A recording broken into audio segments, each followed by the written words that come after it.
오늘도 주의 말씀이 우리의 발걸음을 인도하는 하루가 되기를 소원합니다. 아멘.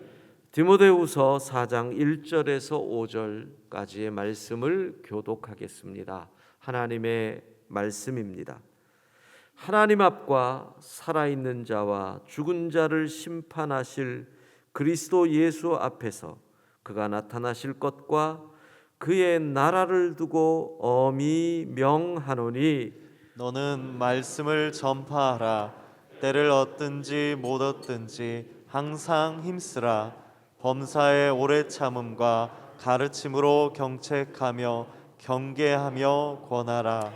때가 이르리니 사람이 바른 교훈을 받지 아니하며 귀가 가려워서 자기의 사욕을 따를 스승을 많이 두고 또 그 귀를 진리에서 돌이켜 허탄한 이야기를 따르리라. 함께 읽습니다.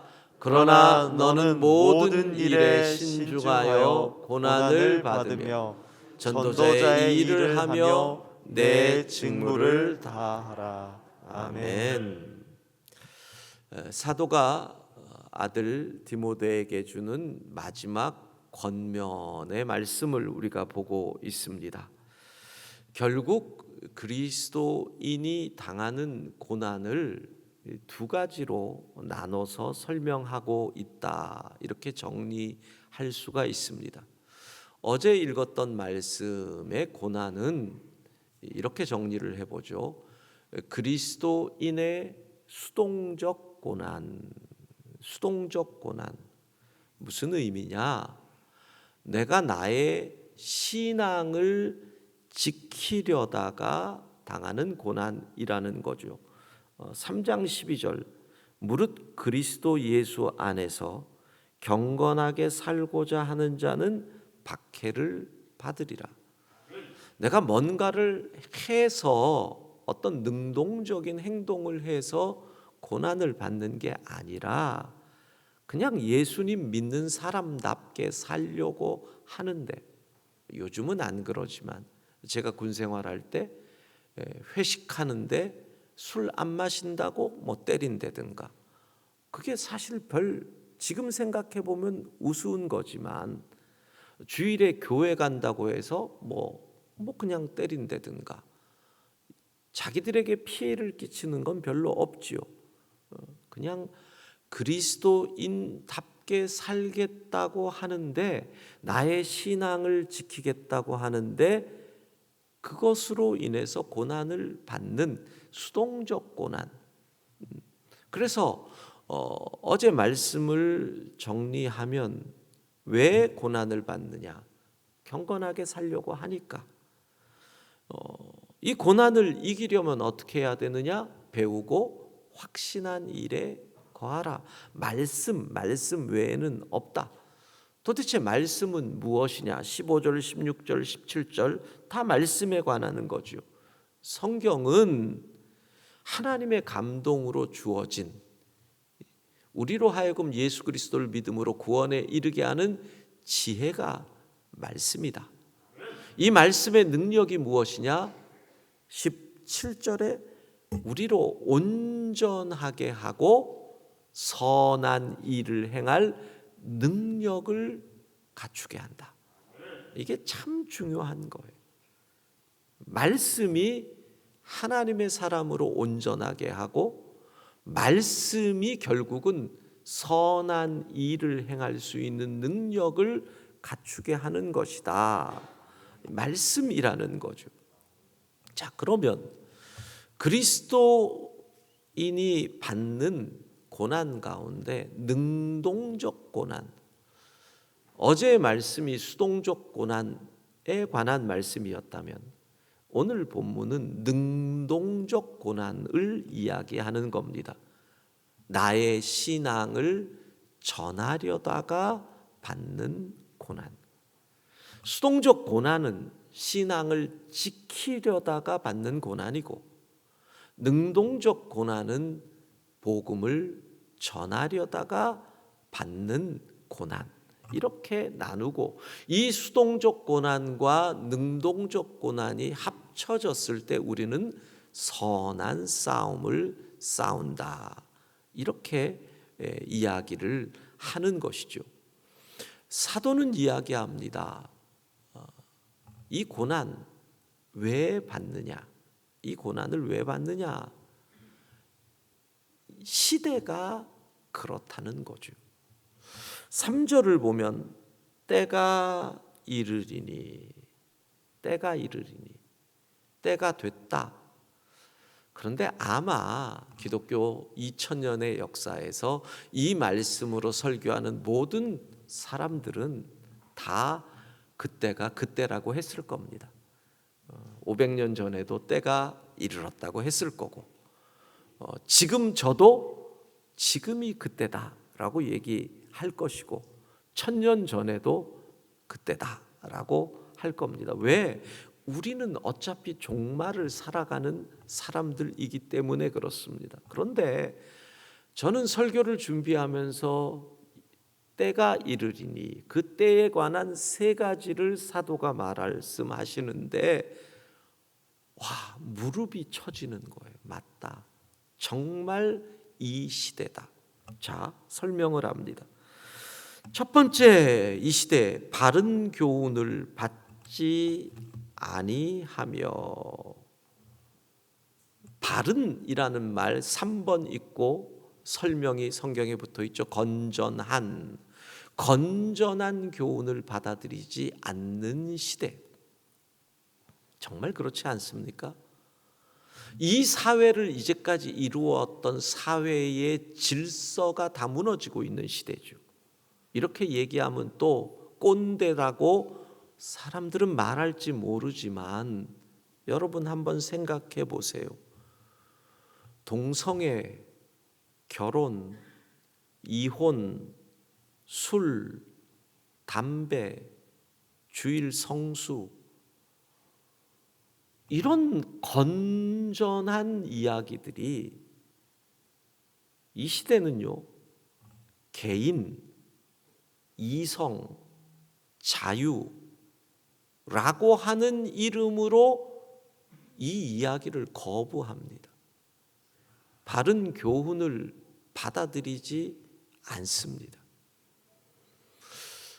많은 것 가운데서 하나만 얘기해 봅시다. 주일 성수. 주일 성수를 이야기하면 고루하게. 그런데 생각해 보세요, 여러분. 주 5일 근무를 이야기하면 괜찮습니다. 지금은 주 4일 근무를 이야기하고도 있습니다. 그러면 주 4일 일하고 3일 쉬자는 이야기는 괜찮은데 그 중에 하루를 주의 날 하나님을 온전히 예배합시다. 이 이야기는 왜 고루한 이야기가 될까요? 바른 교훈을 받아들이지 않는 이 시대가 되었다는 겁니다. 사회 분위기가요, 모범생을 바보 취급합니다. 덤터리. 한 회사를 오래 다니고 한 우물을 오래 파면 오죽 능력이 없으면 이렇게 말을 합니다.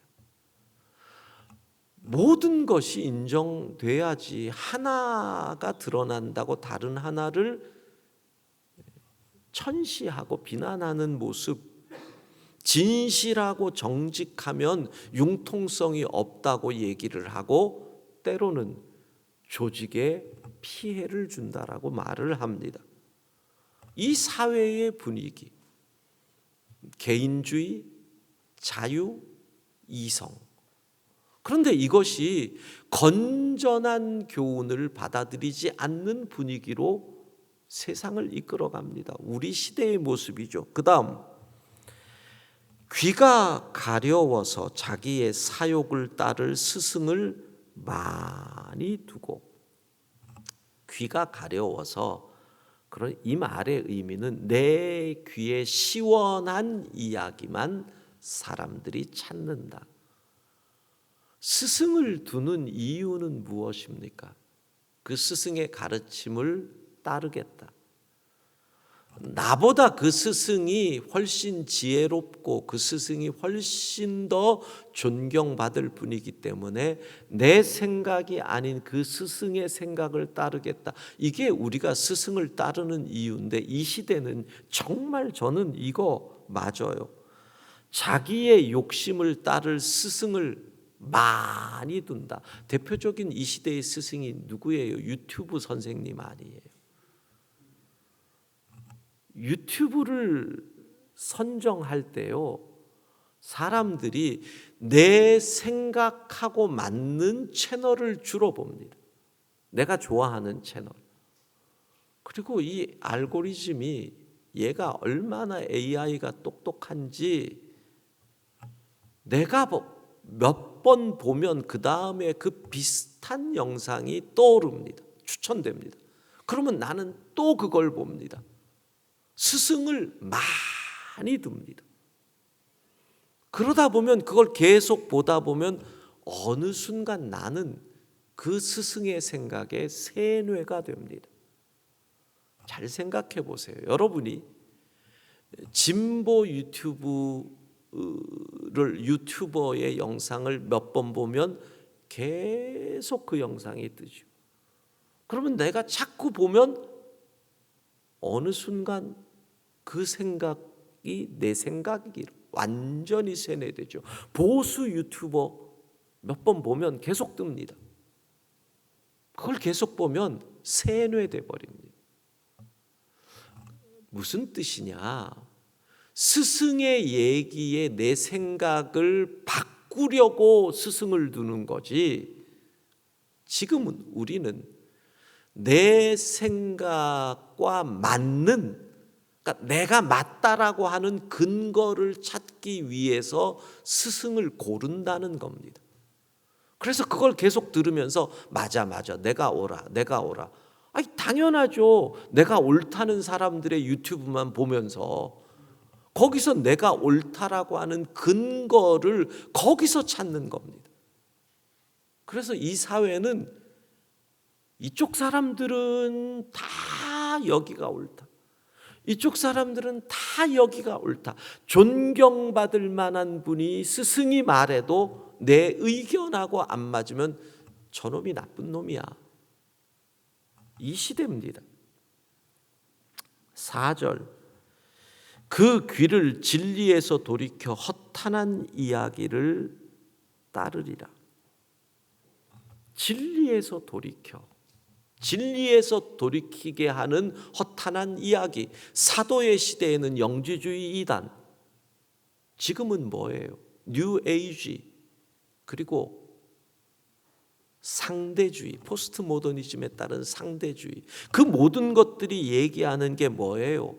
절대는 없어요. 절대가 없어요. 모든 걸 상대화시켜요. 그 가운데 새롭게 절대화되는 게 뭐예요? 인간, 나.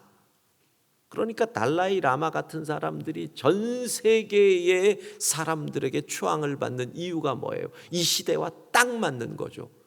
너 인간, 너가 곧 신이다. 이 인본주의에 속한 사람들에게 이 말이 얼마나 강력하겠어요. 너가 곧 신이 될 수 있어. 왜? 다른 신에게 가서 머리를 숙이고 돈을 주고 거기 가가지고 왜 그래? 너 자신이 곧 신이 될 수 있어. 얼마나 귀에 솔깃합니까? 그렇게 나아가는 겁니다. 이 시대. 그런데 사도는요, 이 시대 가운데 살아가는 디모데에게, 우리에게 이렇게 말합니다. 엄청 무서운 말을 합니다.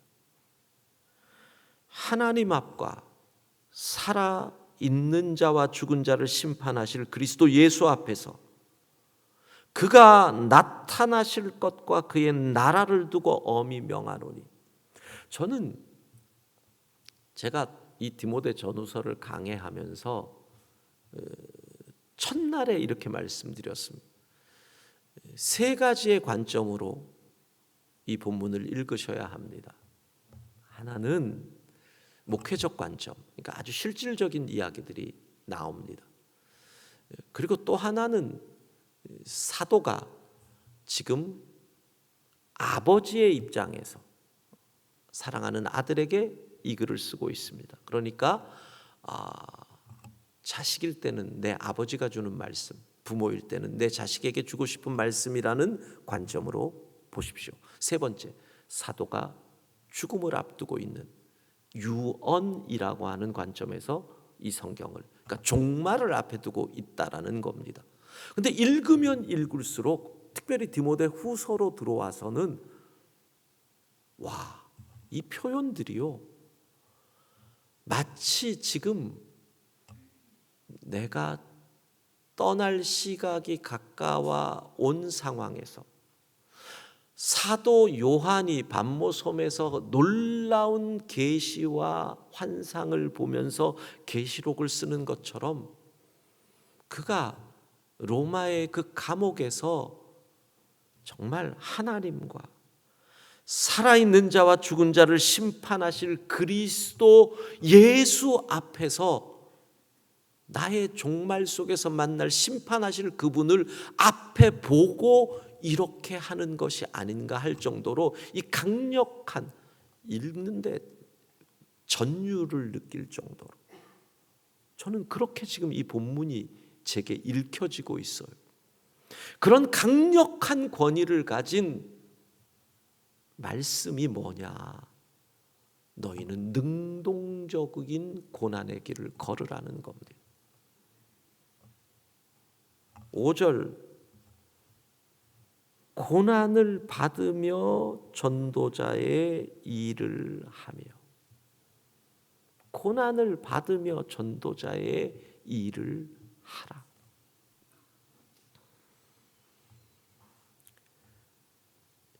이 절에는 너는 말씀을 전파하라 이렇게 나옵니다.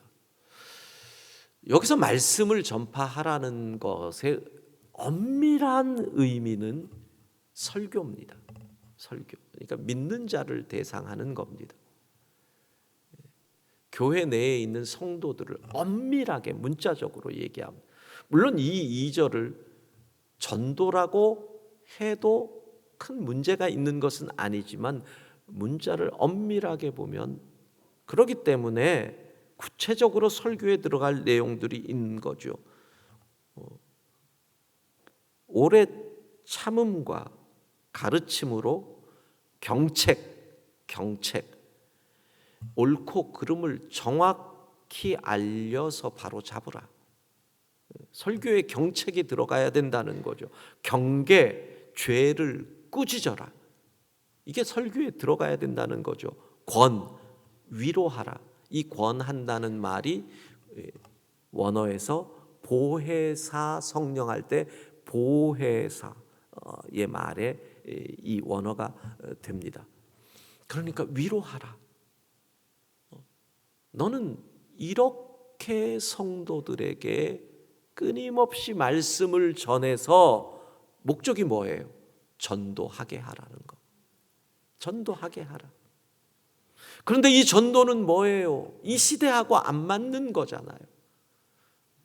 천하 인간의 구원을 얻을 다른 이름이 없잖아요. 오직 예수, 다른 이름은 없다. 예수 외에는 없다. 너희의 걸어가는 이 길이 잘못된 길이다. 그렇게 살면 안 된다. 그러니 어떻게 해요? 고난을 받을 수밖에 없다. 사랑하는 성도 여러분, 그렇습니다. 그리스도인의 길은 예수를 제대로 믿어 경건하기에 세상에서 고난을 받고, 예수를 열심히 전하기에 또 고난을 받고, 선한 싸움, 이것이 우리의 길인 줄로 믿습니다. 경건하여 고난받으면 기분 좋습니다.